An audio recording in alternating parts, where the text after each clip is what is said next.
Welcome everyone, it's been a while from I've made a video. It literally feels like a month, but it's actually only been about 2 weeks. But I've been very busy with other projects, especially university, which started back on the 26th. I think it was the 26th. But yeah, everything's been quite busy. And I've also been working on two film projects, a documentary and a short film.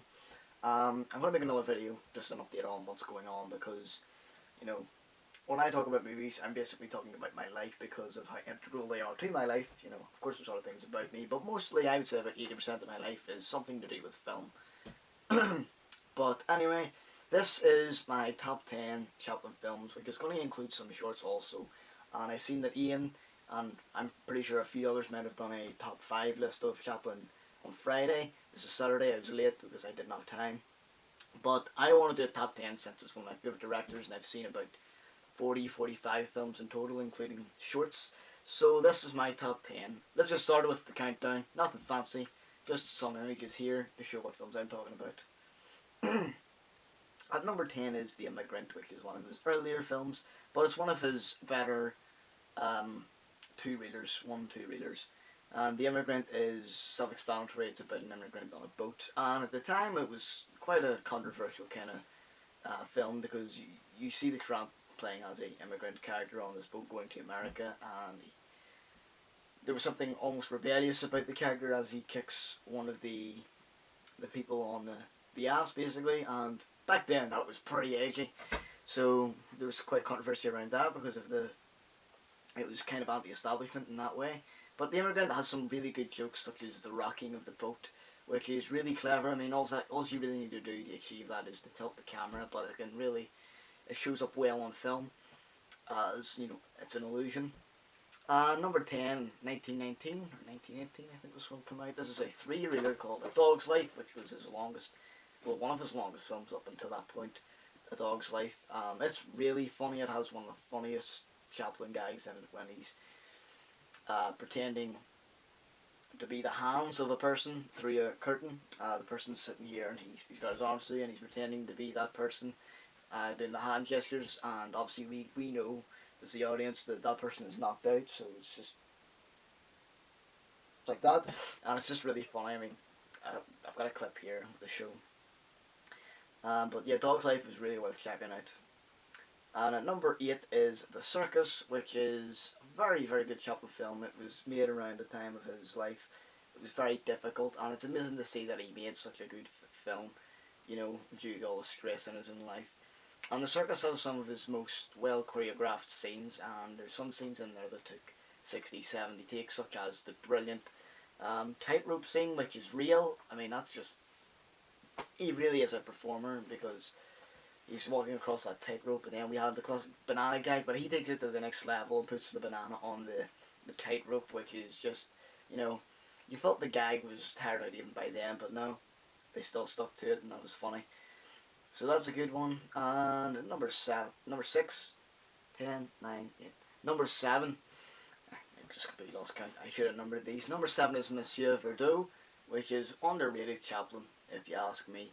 I think its social commentary is very, very interesting, and it kind of gets to the roots of what Chaplin was like as a person, his kind of political beliefs.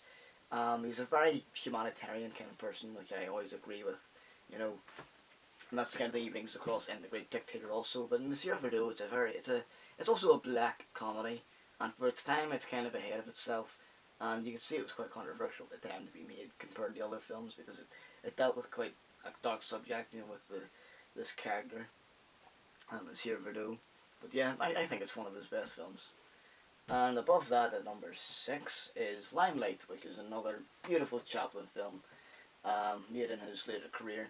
And it tells the story of Calvero, who is an aging performer, well, he's an ex-performer really, and he's haunted by the memories of his past, you know.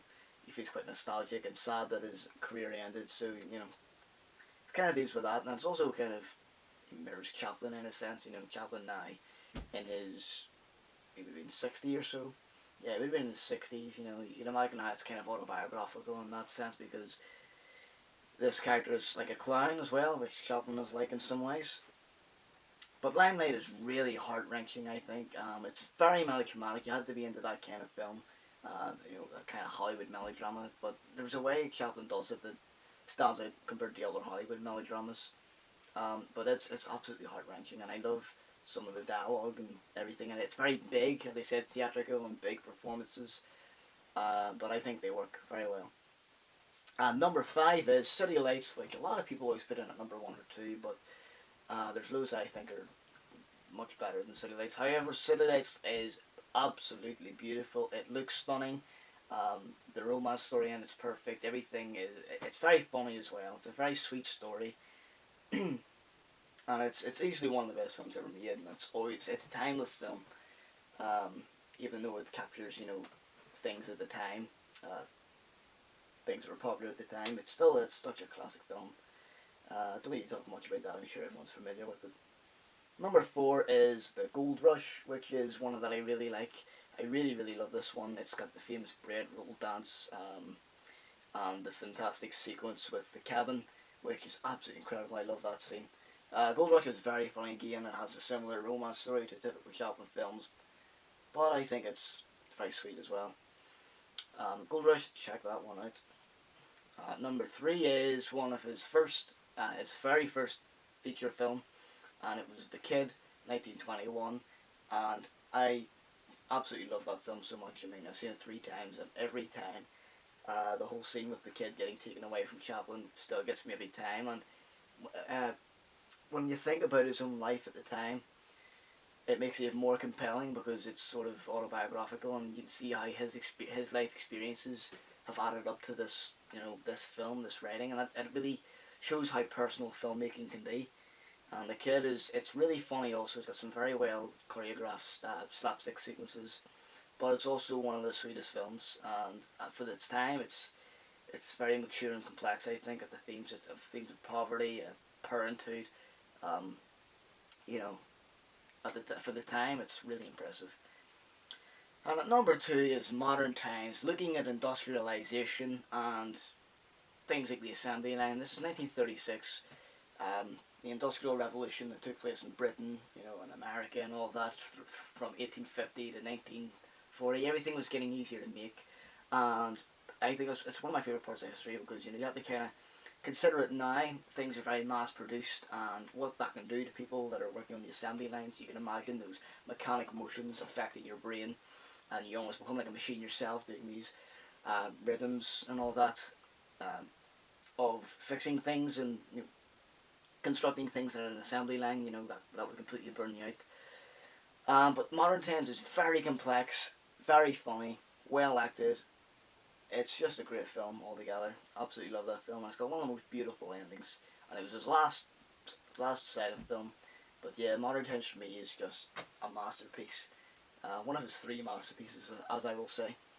And his number 1, the number 1, which I haven't seen in quite a long time. I should hurry up and rewatch this. But it's The Great Dictator. Excuse me. And for me, this is just simply one of the most incredible films ever made. And I know you're thinking, is it just because of that speech? In some ways, it is just because of that speech. And, that speech has stayed with me since the very first time I ever watched it before. I think it was the second Chaplin film I ever seen. Not really being in his work yet, but it's still stuck with me. When I rewatched it again, every time I watch that speech, I'm in awe at how much is packed into that speech.